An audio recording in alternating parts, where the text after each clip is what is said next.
Me say good afternoon to each and everyone that is assembled today. We want to express our thanks to Pastor Scobie and the Ebenezer family for serving as the host for this meeting today. Today, this coalition of civic leaders have come to sound the alarm and to issue a clarion call to this community and the community at large. As leaders and as guardians within our community, we have a vested interest in the safety, the well-being, and the future of our children.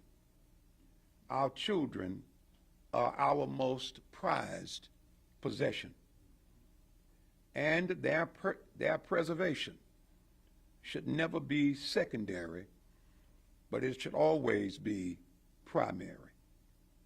They are the most precious gift that God has entrusted to us.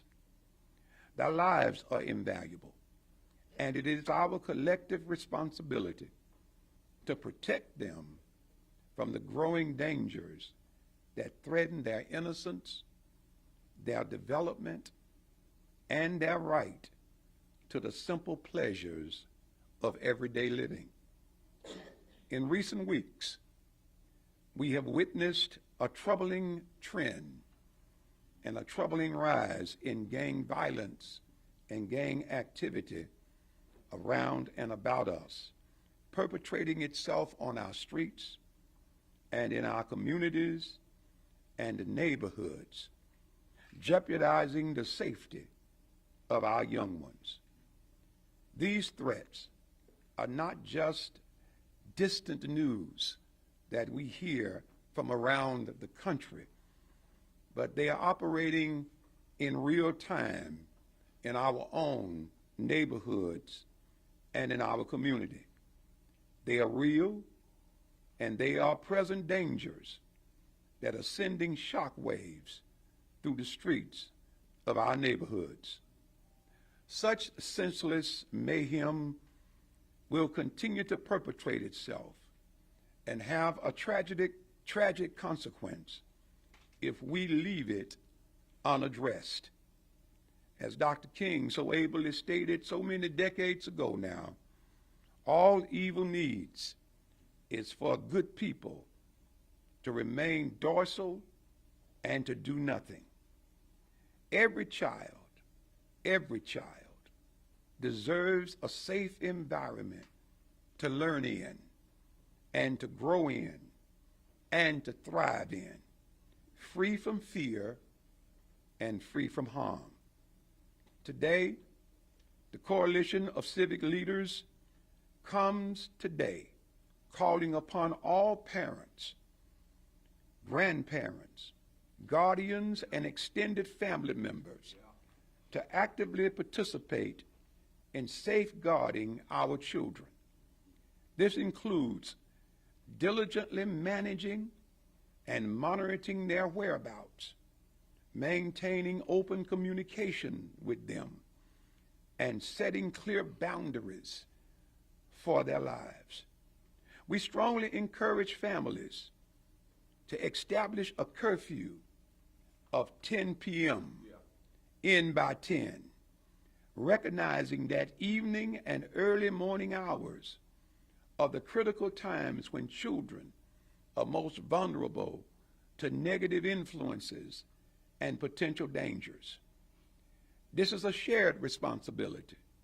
Our community's strength lies in unity and collaboration. We urge faith-based organizations, social and civic agencies, and service providers to join us, to join forces in these efforts. Together, we can create a safer environment, provide positive alternatives, and foster a culture of care and vigilance. Let us stand, therefore, united in our resolve to protect the lives of our children. Their safety is not just a personal concern. It is a moral imperative that we must address urgently and collectively as a community. By working together, we can ensure that our city, community, and state remains a place where children are saved, where they are loved, and empowered to reach their full God-given potential as individuals. Our children's lives are priceless. Their safety is our priority. Let us act now together to do what we know needs to be done. Thank you.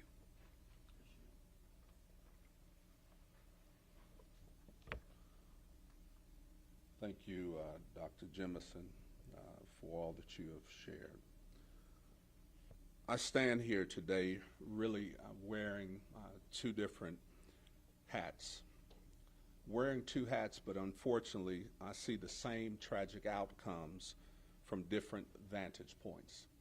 As a pastor in this community, I have comforted really far too many families through the loss of their children. As a member of the Oklahoma County Jail Trust, I have witnessed firsthand how our young people enter a system that really forever changes the trajectory of their lives. In the past 6 months, we have lost several school-age young people due to homicide. As a pastor, I have held weeping mothers, and I have prayed with broken fathers.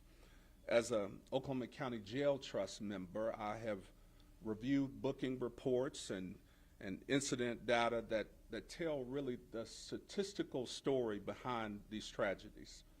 Both perspectives lead me to the same conclusion, and that is we must act now. Today we are launching the End by 10. It is an initiative that was really birthed by the principal, Kevin Jones, at Douglas High School.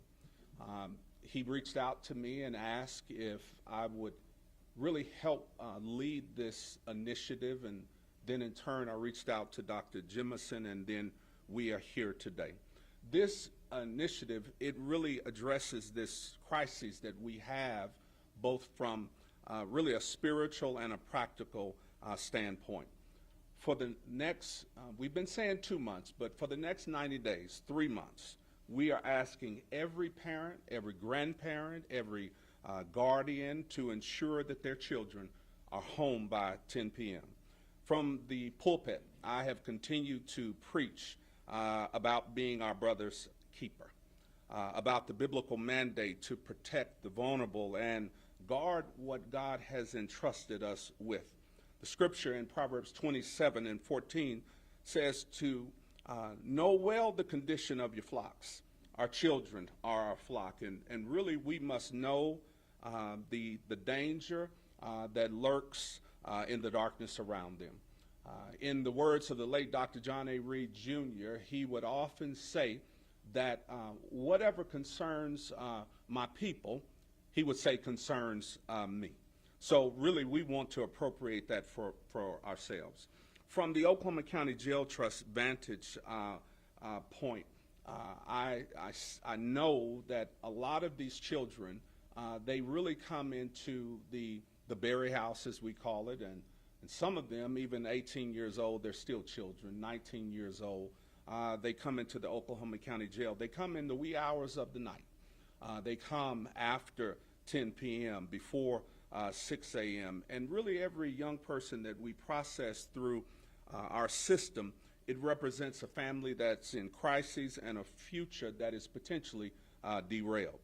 The majority of these incidents, again, they occur after 10 p.m. This is not my opinion. This has been well documented.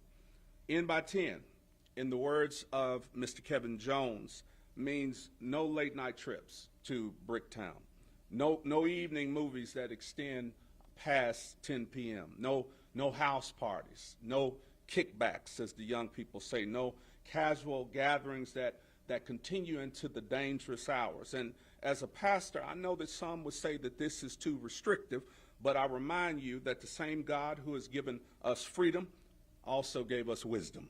And sometimes the most loving thing that we can do is to set boundaries that will protect life. As an Oklahoma County Jail Trust member, I can tell you that prevention is always more effective than intervention. Every child who stays home is a child who doesn't risk being either a perpetrator of a victim or a victim of crime. Every teenager in the house by 10 p.m. is one less booking, one less family destroyed, one less young life lost to the streets.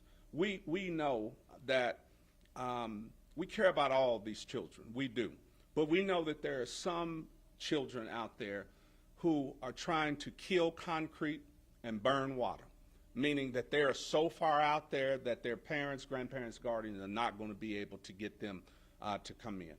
But Dr. Jemison had shared this, that we just want to remove our children from being targets from those children and others. Years ago, I'll close with this, the evening news, it would ask the question, it's 10 o'clock, do you know where your child is? That question carried the weight of parental responsibility, but today it carries the weight of life and death. So we have spent a lot of money over the years with different interventions and things of that nature, but this doesn't cost anything. Just simply end by 10. Simple, a simple initiative, and we realize that we're not going to be able to save them all. But if we can make the difference with just one, that in and of itself will be a blessing. So at this time, we're going to have Chief Ron Basie, and I do want to say that Sheriff Tommy Johnson, he supports this effort. Again, District Attorney Vicki Bahena, who was here earlier, she supports this initiative as well. So we'll have Chief come up. First and foremost, Principal Jones, thankful for your insight, your thoughtfulness, and your intention behind these efforts. In my conversations, it's been said that we have high school principals who have spoken at more funerals than graduations. Tragedies occur, and we understand that as a community, but those tragedies are amplified when the victims are children. We all feel it a little bit differently. We feel it a little bit deeper, a lot deeper. And we have a generation out there right now that is not learning how to grow old. I want to say that again. We have a generation of kids out there who are not learning how to grow old. They're dying too young.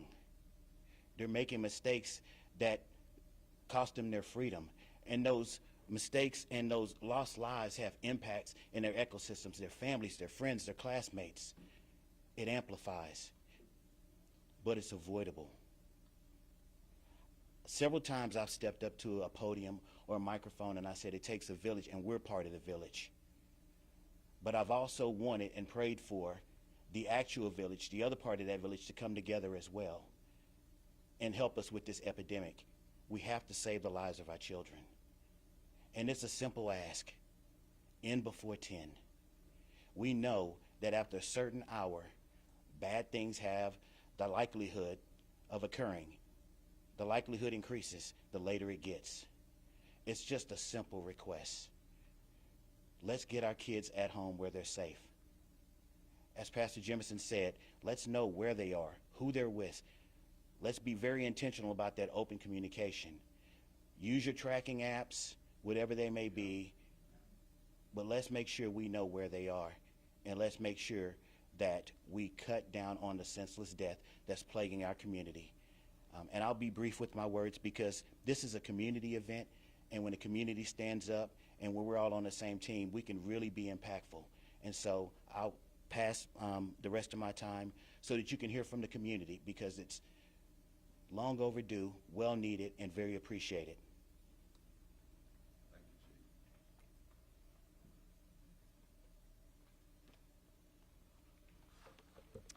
Good afternoon. To the community leaders, stakeholders, and clergy, thank you for this opportunity to stand before you. I especially want to thank Pastor Scobie for inviting me to participate in this awesome opportunity to support and safeguarding our youth. And I want to acknowledge Principal Kevin Jones here today in this shared space to have this conversation. I'm here today with several members of the judiciary, to include Associate District Judge Angela Singleton and Special Judge Nicole Gillette from the Juvenile Division, who work tirelessly with our delinquent youth on a daily basis.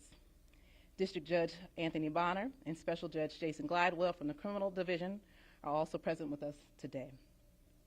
Several other members of the judiciary, to include Chief Judge Caitlin Allen of the Juvenile Division, District Judge Cindy Trong, District Judge Catherine Savage, and Special Judge Cassandra Williams were unable to make it today. However, they send their support as well. An alarming number of our youth are falling victim to preventable violence, systemic incarceration, and the devastating impacts of gun-related tragedies. Before this press conference began, we had very robust conversations and discussions, and we were given some statistical data in regards to how many young people have gone through the juvenile justice system from January 1 of 2023 until present, and that number was 780 young people. That number is astronomical. This is a crisis that demands the public's attention. I just want to start off by saying the way in which we care and support our children is a direct reflection of our community's character and priorities. If we want to build a stronger future, we must start by caring for our children. Parents, grandparents, aunts, uncles, cousins, family, and friends, it's no longer just about parenting. This initiative is a reflection of our community's core values, our priorities, and our vision for a better tomorrow.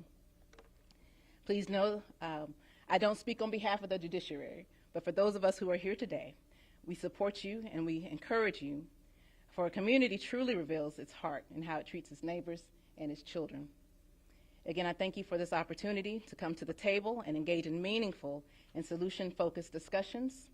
I believe that addressing the critical issues affecting our community requires a collective effort, such as these people that are in the room today.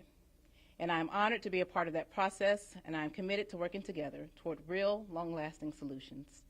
In the name of the initiative, let's have our children in by 10. Thank you. Thank you, Judge Green. We're going to hear from Commissioner Jason Lowe, and then our Chief Public Defender, Bridget Biffle. We will hear then from Senator Nikki Nice, and we will hear from our Judge Singleton, who is, I don't know the proper term, but in the Juvenile Division, but we will now hear from Commissioner Lowe. Thank you, Pastor. I'm going to be very brief, but I want to really acknowledge the community, everyone behind me, from our judges to our elected officials to our community leaders to the district attorney's office, law enforcement, everyone coming together to try to solve this major problem, which is crime. We have to protect our kids. We have to protect our youth. We have to make sure that they're safe. And I can say firsthand, this initiative will save lives. That's it. Yeah, absolutely. You're right. This initiative will save lives. As a criminal defense lawyer, I see it every single day where incidents take place after 10 p.m. And for our community to come together on the same page to save lives is just phenomenal. Right. So I want to thank everyone here for coming together and focusing on saving lives. Thank you.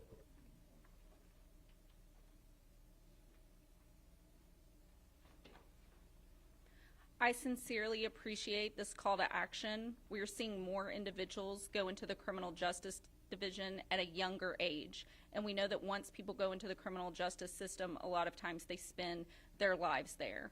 And so N by 10 helps protect youth from becoming victims of crimes and also being perpetrators of crimes.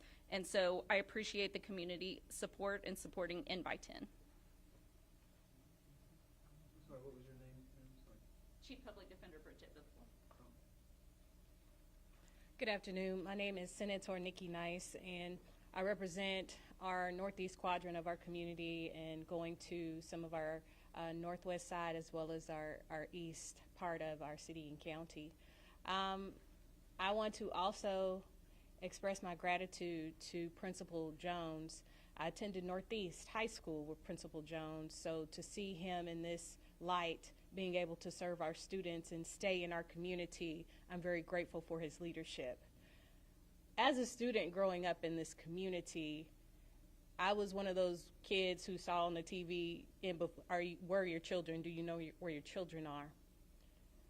So for me, it wasn't hard because my mom always knew where I was. She knows where I am now, actually. But I say that because she was an engaged parent.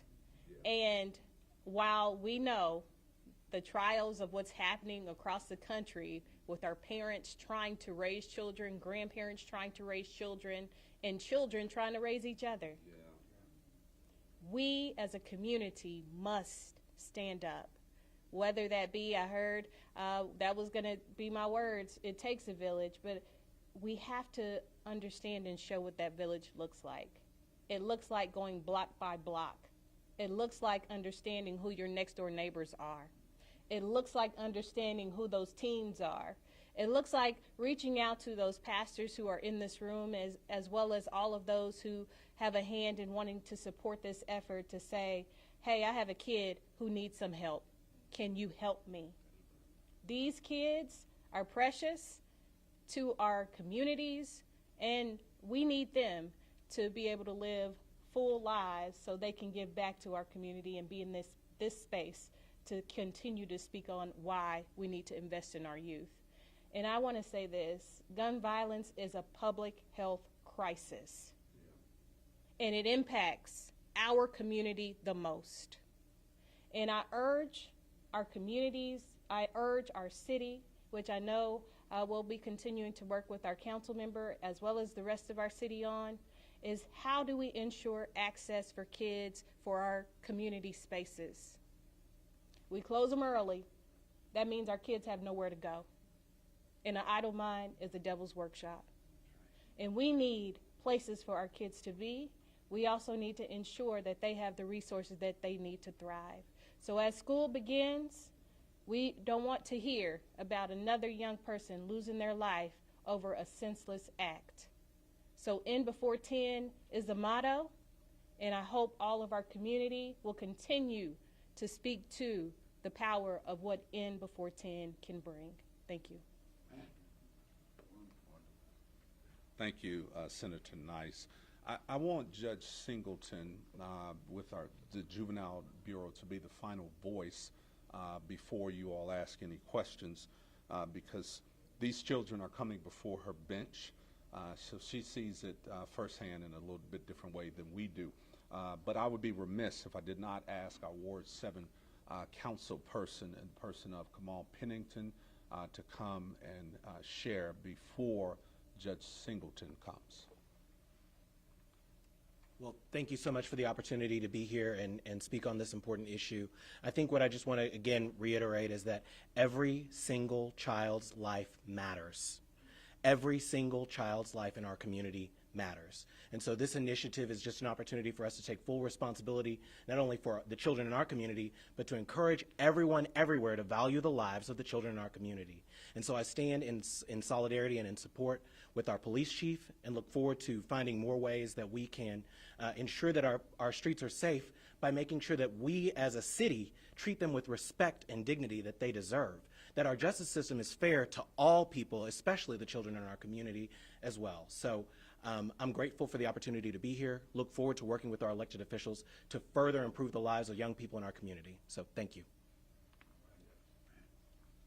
Good afternoon. I'm Alicia Timmons. I'm Representative Timmons. I have worked in the judicial field for over 10 years, and now I'm back out on the streets in this community collaboration.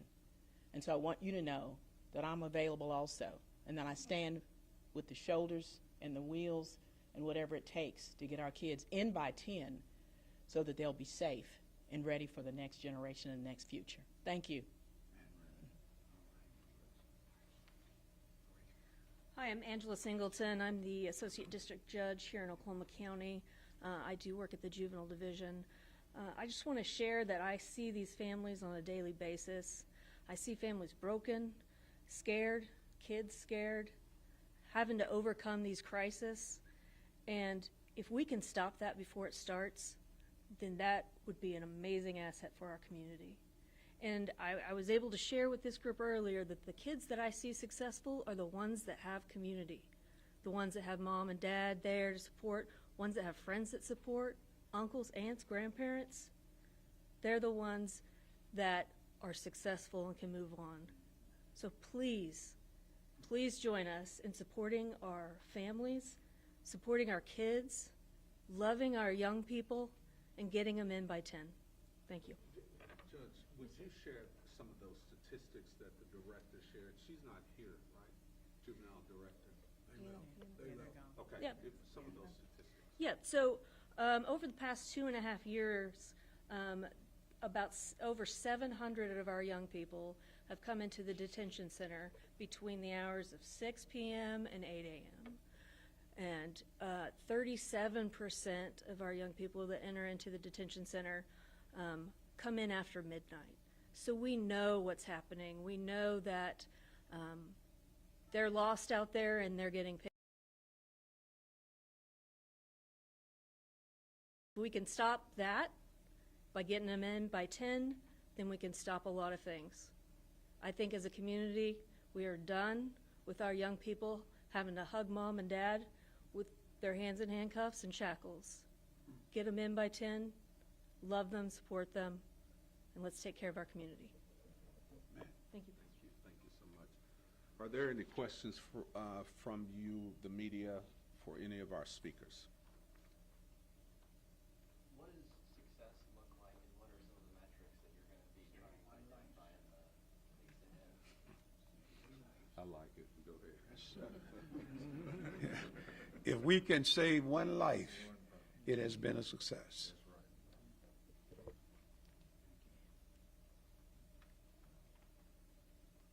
Thank you, and I echo that. And just to add on something that Dr. Jemison said earlier, we don't have all the metrics in place that we will use. We won't sit here. Let me say this. Howard Cosell, he said to Muhammad Ali, he said, "Muhammad, you're being extremely truculent." And Muhammad Ali, he said, "Howard, if that's good, then I'm that." Now, what he didn't try to do is say, "Oh, yeah, I am." So we're not going to sit here and say, "Oh, yeah, we have all the metrics figured out." No. One life, and this is the birth of a movement that we will continue to not just meet, but we will continue to meet and then have action items that will be birthed from those meetings. Here's a major one today, N by 10, real simple. So I think that is major in and of itself. But in 90 days, we will convene again, and we will discuss and talk about what type of success do we feel like that we have had, but we're not going to give up. Not going to give up. Questions from you for the others?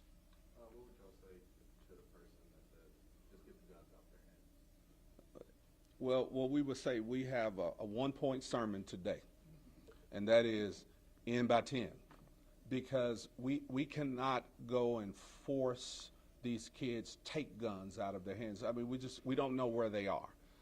But again, the children that we're really focused on, and it sounds really so horrible to say that the focal point right now for us is not the gang members. We just don't know if we can do any good right now in that area. We have a lot of other organizations that are focused on that. We're just looking for right now for what we would say our kids to remove them from being targets for the others. Right now they're moving targets for the ones killing concrete and burning water. So we want to pull them out. That is what Dr. Jemison said before. The guns out of their hands, hey, I don't know what to do with that. But I know that there are a lot of people in this room that as we band together, we can come up with some ideas and maybe some steps that we can take to move in that direction. If this initiative is successful after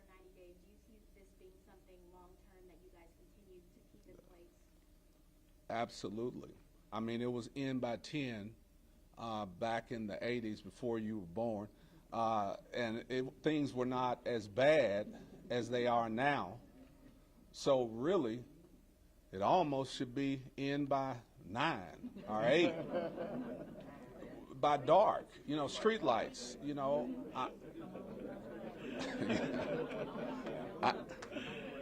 I shared with this group earlier that I did not tell them I was a senior in high school, but it was December of 1984, and I was out at almost 10 o'clock at night, and I got shot because I was out at 10 in the wrong place, wrong time. It was just a game room. There it is. It wasn't even a club. It was just a game room. Y'all know nothing about that arcade. You put the quarters in, play the games. That's all it was. And I got shot. So these kids, anything can happen anywhere when they're doing the most innocent things, and we just want them to be home. That's what we want them to be. Other questions from others? Our chief? Will the police, like, not really patrolling or maybe a community watch, if they see maybe a younger person out, maybe approach them and say, hey, is it time to go home or something like that? I was chief going to answer that, but I'm gonna be a little shield. Now, the first time that the Oklahoma City Police Department starts doing that, then we're not gonna play that game. Yeah, we're not gonna do that. Then it's that they're no, but chief he'll say what he needs to say. So I'm actually wearing one of our Police Athletic League polos today because it's our youth outreach, because we're actively engaged in giving youth healthy alternatives to help them to grow, to provide proper guidance. With that being said, I'm going to double down on the fact that this is not something that the police department is doing. It's something that we actually support. It is the community actually stepping up to help resolve community issues. I've often said that the police department has become the Swiss Army knife of every problem the community has, whether we have the tool or not. So getting the right tools engaged, the right people engaged to address community and family issues is the right step.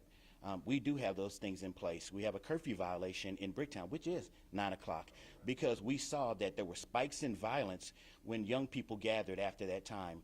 This is the community saying enough.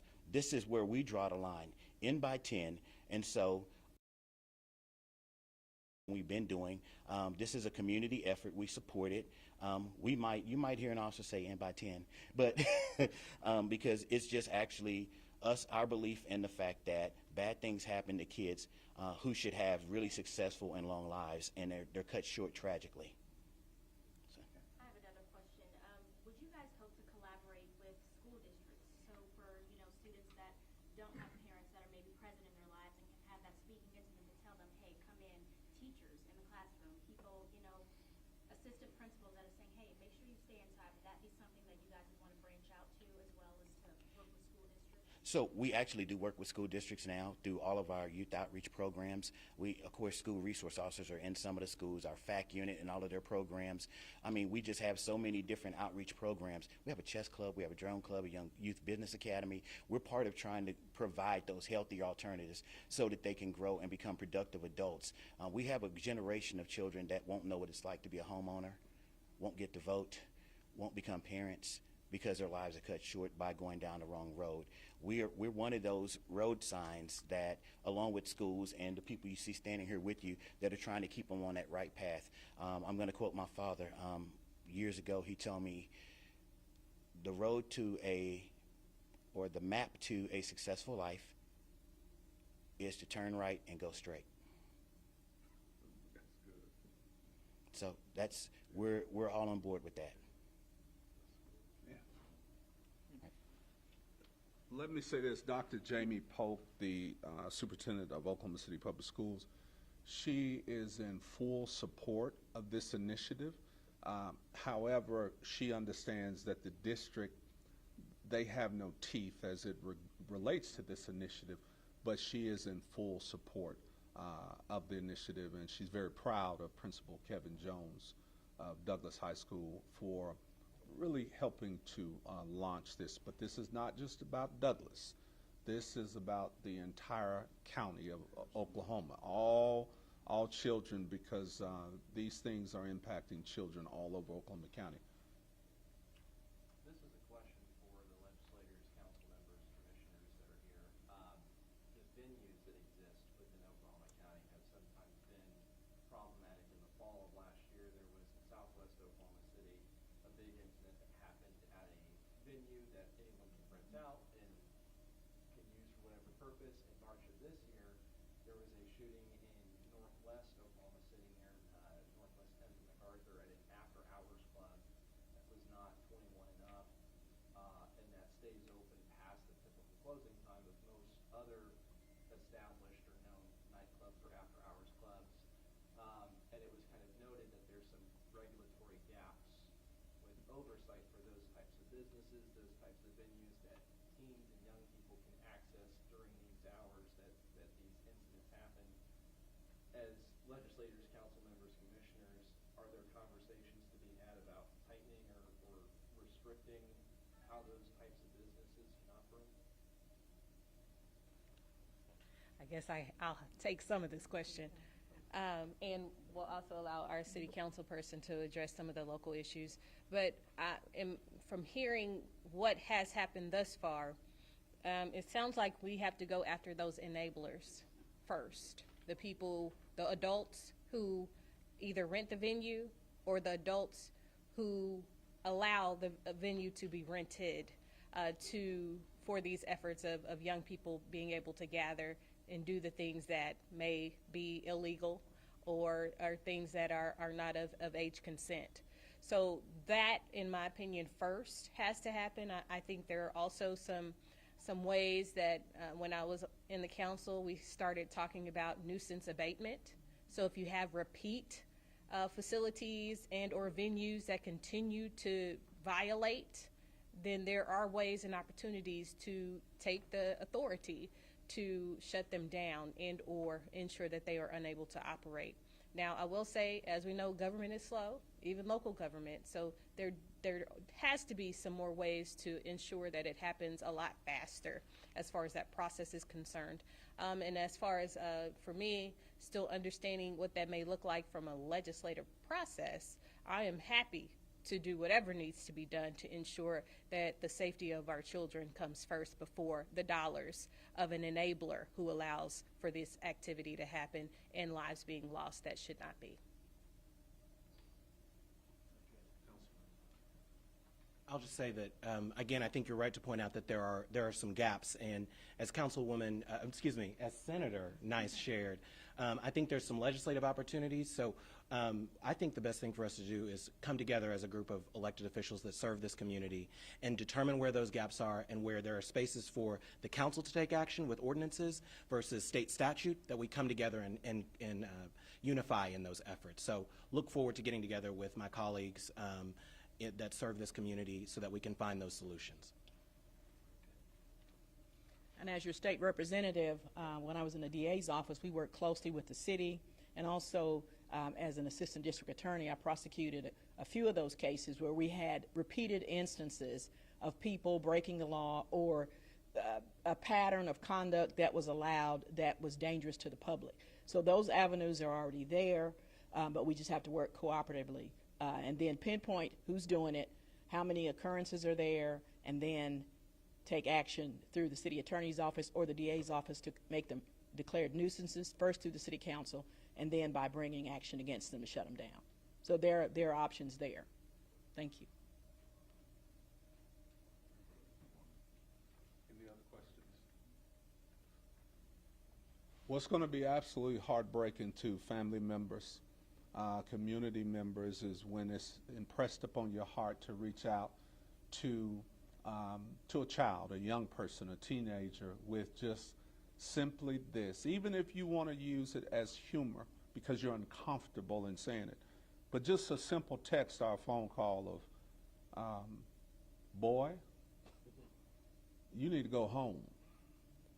It's 10 o'clock.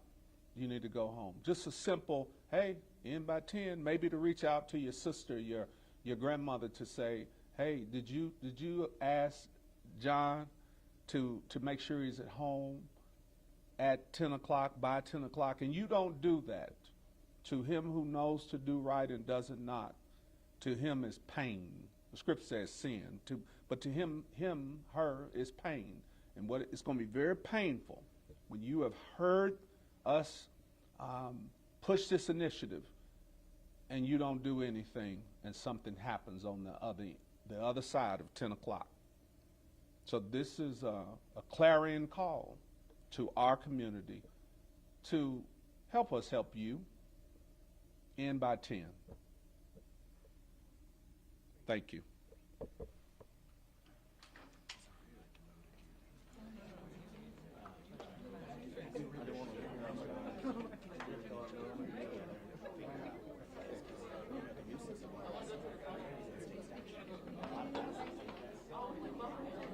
Yes, sir.